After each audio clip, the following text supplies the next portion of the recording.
we're going to basically then take a look at what does this mean.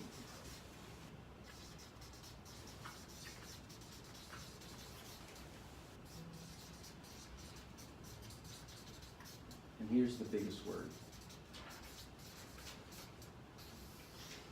So it's the mindset that is the key nugget, is the mindset.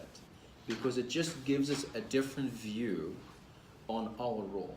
I'm coaching executives at Cisco one-on-one communication skills. And I personally was blown away that when I started coaching them one-on-one, VPs, senior directors, directors, and managers, I found that the thing that is not in their way was their communication skills. It's not the issue. In most cases, they are very successful people. They actually can communicate really well. Yes, some of them have speech fillers and some of them could do things a little bit better, but the main issue they have was their own view of the role. So if they were, let's say, individual contributors, they loved cranking out code, even though they're now managers or directors, the thing that gave them most joy was cranking out code, right? Was basically doing the thing they were doing as individual contributors. And one leader, as a vice president, he loves to manage initiatives by himself. So what ends up happening, people start seeing and feeling what he's looking for. He is sending these signals that he wants to end up coming in and stepping in and saving the day. And you know what happens? People actually create the conditions for him to come in and save the day because they figured him out. And then they basically said, a bunch of the projects that we're working on are in the red because of the fact that that's the message we're getting, right? So the solution then for him is to completely rethink what his role is. As strategic leaders, as all of you are saying, you're basically saying, we are right here running the operation. And then there's this long-term view that we want to be able to bring over here as we are doing the day-to-day. And the best thing that I heard was from the senior marketing officer at GE. She was speaking at a conference and she basically said, what we want in our organization is we want people who are able to go to the future, take a look at it. Just imagine buying a new house, right? On the river. You can step in the backyard. You can see the beautiful river in the back. You can see the trees in the background. You can see the nice swimming pool. You can see the nice tables. You can see everything in the house. And then you come back from there and you come and tell us how things look.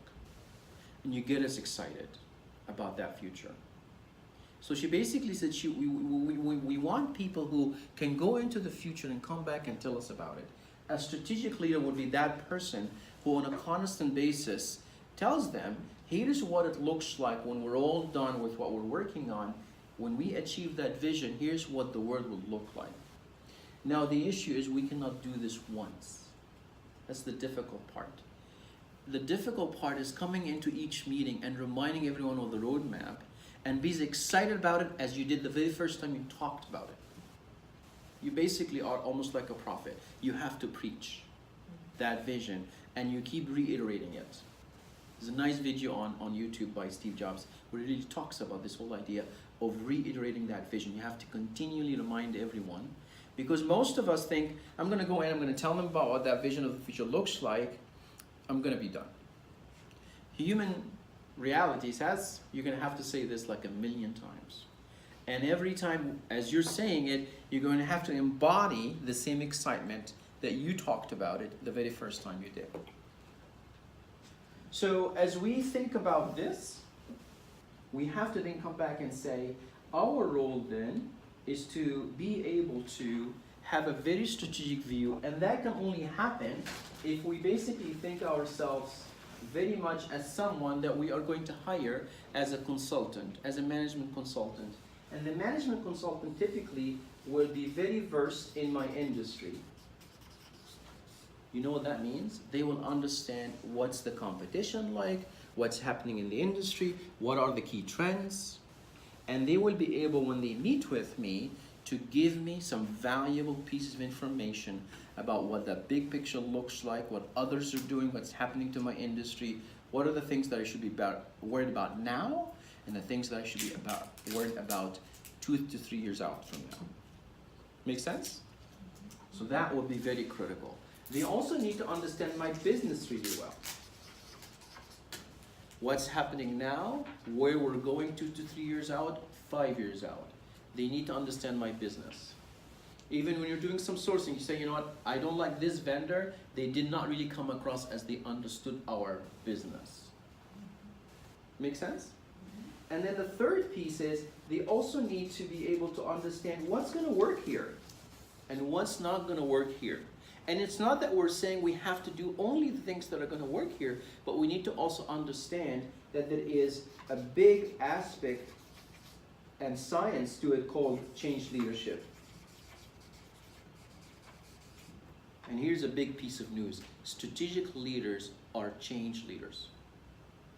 Like in Mary's case, she's got to broaden that roadmap to capture the integration with these other regions and be able to talk about the future in 3 months, 6 months, a year out, 2 years out, what that would look like, and then come back and say, well, how do we then lead that change? And as we talk about change leadership, of course, we also have to think about, well, how are we going to do this in a way that is going to increase adoption? So we also have to think of change management. We have to think of organizational adoption. Because she knows technology is nothing unless people use it, put it to use in helping the business get to the next level of evolution, right? So we talk about technology consumption. How are they actually making use of it? You can roll out a system, but unless there's adoption for that system, like in your case, unless you already have cultivated the land so that when you put that seed in the land, it will actually bear fruit and thrive, right? She can roll out a system, people are not ready for it, they say it's too hard, I like the way I'm doing things right now, and then for most cases, she goes back, she tries to find out how much adoption has happened, she comes back and says 5%. Then we wasted millions of dollars, right? So a lot of the work has to happen on the soft side, on really setting the ground up for success. So with that in mind, then we come back and look at the operation and say, yes, I gotta keep all this on, but I'm going to have to develop a leadership or strategic leadership platform. A number of key messages that I'm gonna use and communicate constantly to people. And I'm gonna back it up with action. Right? Because if this is a management consultant and he or she comes to your office, you know, every week, you're gonna have to expect that they do this and do this really well. Especially if you're gonna be paying them 500 USD per hour. Right?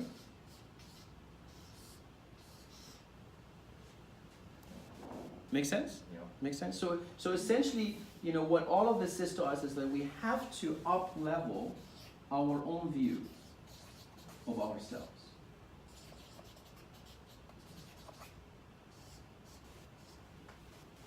And this, by definition, will mean that there are some things that we do today that we're going to have to give up. When I coach leaders at Cisco, I told this director, I told her, there are some things that you're doing now that are giving you joy in your body. They are generating good feelings, good emotions. Just like this other leader who wants to manage initiatives and come in and be a savior. So you have to mentally then recognize what's happening and then tell yourself, even though I love doing this, I have to give up that baby. I have to let this baby go. So that I can then adopt other activities that are going to help me send the message out that there is a new brand in town. Right? So essentially what we're really talking about here is really starting to send brand messages about you that you're now going to act and operate differently. So far, so good? So the long term then becomes our leadership platform. And to put it in Mary's words, it's the vision for what we're going to be doing in the future, where we want to go with the organization. In the case for Anita, she wants to understand what is the vision for the project that they are trying to ask me to do sourcing for? What is that big picture? How can I ask questions so I can understand exactly the vision of what they're working on? And then I can come back, and when I talk to vendors, first I start with that vision. And then I basically talk to them what that would mean for the business. So when they come and provide solutions, they are more or less really are set up for success. And Anita is also set up for success, and the people that end up bringing these vendors in are also set up for success. Okay, so that's going to be a big message for us, is how do I, as a strategic leader, create the conditions for success? This is something on Mary's mind as she thinks about rolling out these systems, creating the conditions for success.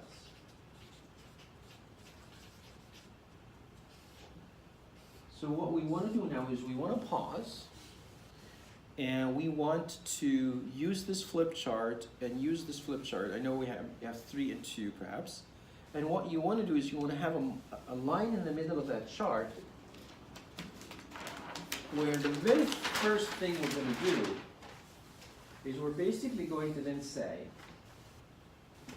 I need to look at the mix of activities that I'm doing now. And you're going to end up writing a number of activities. And then we're going to basically think about what we just talked about. For me to be able to be this strategic, there will be some things that are on here that are not going to show up here. And in order for me to build the strategic view, I would need to do some work. For example, Anita might say, I need to actually very proactively go and learn about these other units' business. If I'm going to act almost as a consultant, I have to go and do my research. I have to go and talk to them, understand their business, understand where they want to go before they even come to me with a sourcing request, right? Because that's a strategic move. She's going to operate differently. The best thing about what we're talking about is not skills. It's almost like becoming a different person, right? And a big part of it is the proactivity of your activities. So we list some of those activities here, and then we'll realize that I need to change this mix if I need to be successful. Part of it, very much like what happens when we became managers, we're going to have to let go of some things, right? So I'm going to stop talking now. I would love for you to have a discussion around where is your day being spent right now? You know, what are the different activities? And if we want to become more strategic and think about the long view, we need to have time to do those things. Then let's come up with your own view of what that new list would look like, right? So I'm hoping that, yeah, you can take 60% of what's on here over here, yes, but then there will be a delta of 40% that you're gonna have to think about. How can I enable others in my organization to do those things? Because some things gotta give. Make sense? And it's an opportunity for you to actually enable others to start taking on different things that could be an opportunity for them to stretch and become much more skilled in doing a number of other things, which sets them up for promotions and doing more things for the organization, while you have now more capacity to do those strategic things. So let's take a few minutes to do that, and then we'll come back and continue that thought process. So you want to just, again, draw a line and come up, have a discussion around what's on the list right now. And then how do we make a shift?